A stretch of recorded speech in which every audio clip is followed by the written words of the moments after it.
We actually published one of her stories in our Christmas collection of weird Christmas stories. It's a Weird Winter Wonderland, which there's copies at the back. Sarah also has a story in that book. Laurie Zottmann, a freelance writer, mom, and grown woman who sometimes cannot get out of bed to fix her own snacks.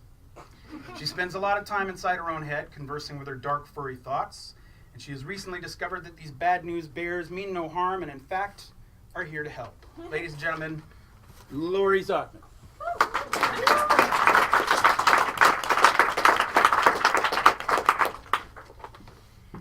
Most of what I write has a raccoon in it. Right, so just as long as you know that, you'll be fine.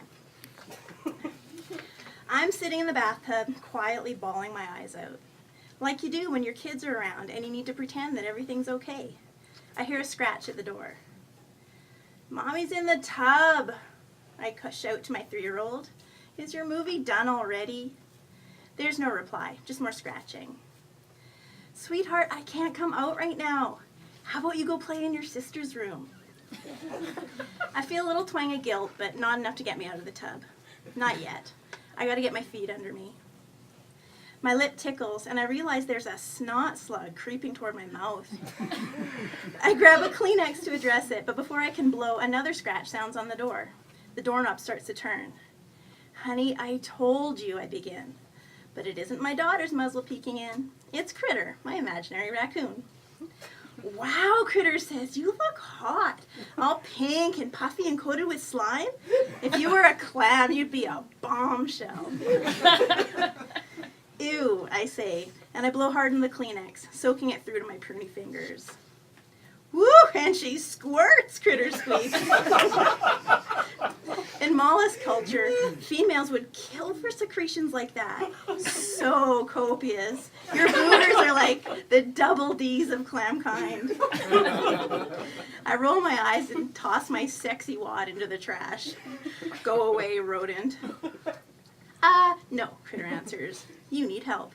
She trots into the bathroom and shuts the door behind her. A puff of cold air brushes my nipples and sends a shudder down my spine. I slide back under the water, into my cocoon of heat and quiet. I keep going down until the water tickles my bottom lip. I sigh through my nose, making jets that wrinkle the perfect surface of the water, totally wrecking it zen, like I do. "Hey," Critter says, "snap out of it. You need to get back in the here and now." She climbs onto the toilet, and I think she's going to sit, but instead she reaches towards me and belly flops into the tub. "What the fuck?" I sputter, wiping my eyes. Critter pops to the surface and paddles toward me. She looks like a Brill-creamed rat with a ridiculous grin. She climbs up on my chest. "Ah!" I howl. Tiny pink claw marks rise like corduroy on my breast. Critter ignores me and pulls herself onto my belly. Then she spreads her soft palms on my chest and presses her nose into mine. "All right, human," she says, "spill it. What's buzzing in your bonnet?" "It's stupid," I say, and I drop my eyes. Critter lifts my chin with a gentle paw. "You gotta spit the poison out." Then she shoves my shoulders like Elaine Bennis. "Get it out!" "Enough with the claws!" I bark, and I grab Critter under the armpits. I curl her into a ball and tuck her in the crook of my elbow. Critter smiles up at me serenely, like a wet, hairy baby. I'm smacked with a warm, queasy flashback of nursing my daughters. "This is so weird," I mutter. Critter laughs. "Your kink is way out," she says. "That's why I like you." I laugh. Then I sit for a minute, hugging my imaginary raccoon. The bathwater cools, and bits of fur swirl around my knees. "Okay, Critter," I say, "here's what's bothering me. I watched Beauty and the Beast today, and I fucking hated it." Critter's bullshit eyebrow pops up. "All this over a movie?" I scowl. "It's not just the movie, it's life, and marriage, and me. That whole concept that you'll be fulfilled if you just give somebody a chance, it's the most depressing fucking thing I've ever heard." "Why?" Critter asks. "'Cause I can't do it." Critter looks at me with sad eyes. "I've got the fairy tale, Critter. A husband and kids. They're beautiful, hilarious, amazing people, and I should be disgustingly happy. But I'm not. When I look at them, all I can see are the fights that we replay every goddamn day." Critter nods. "They're an intense crew," she says. "They are," I agree. "We are. I fucking hate it. The shouting, the lying, the knee-jerk defiance makes me want to tear things up with my teeth. But I'm the mom. I'm supposed to make it better and keep the peace among the beasts like an unsinkable Disney princess. Critter chuckles. That is so not you. No shit. My counselor keeps telling me I have to bring the Zen, but I don't have it in me to bring. Critter wipes tears from my cheeks. I think you're reading the story wrong, she says. I frown. In the forest, she explains, all of our fairy tales have happy endings, but they're not about marriage. Well, what are they about, I ask. Orgasms, dimwit. Popping your bubble, resolving the crisis, learning what it takes to blow your own motherboard. It's the theme of every story ever told. Are you fucking kidding me, I laugh.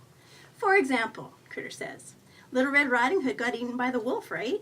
But it wasn't because she disobeyed her mother. It was because she ignored her instincts. She knew what she wanted, but she let the wolf pressure her into pleasing him. Always a mistake, she says. I cock an eyebrow. And how about Rumpelstiltskin? Critter adds. That one's supposed to remind us that sexual relationships are a contract. And we need to make sure that the rules are well defined and the outcomes are mutually beneficial. Critter, none of those stories are about sex. That's because you tell them wrong, you silly curative. I roll my eyes. All right, I'll bite. What is the moral of Beauty and the Beast? Critter thinks about it.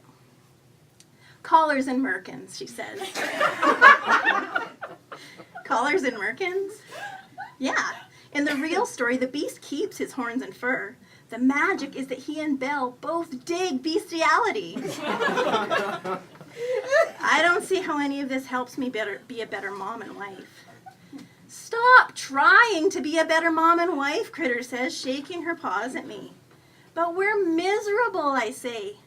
No one so much as you, dum-dum, she says gently. Your counselor's right. You need some Zen. If you want to accept your monsters like Belle, you got to give up trying to change them. And stop blaming yourself for their shit. I chew on my lip. Critter rests her head against my chest, moving with my rise and fall. You let me be who I am, I say. And that helps me. I stroke her head. Critter grins. I need to embrace the fact that I can't change my family. Exactly, Critter says, and she pats my head. Then she climbs out of the tub, shakes herself dry, and sighs contentedly. With one paw on the door, she turns and says, if you can't beat 'em, beat off. And then she winks and trots away.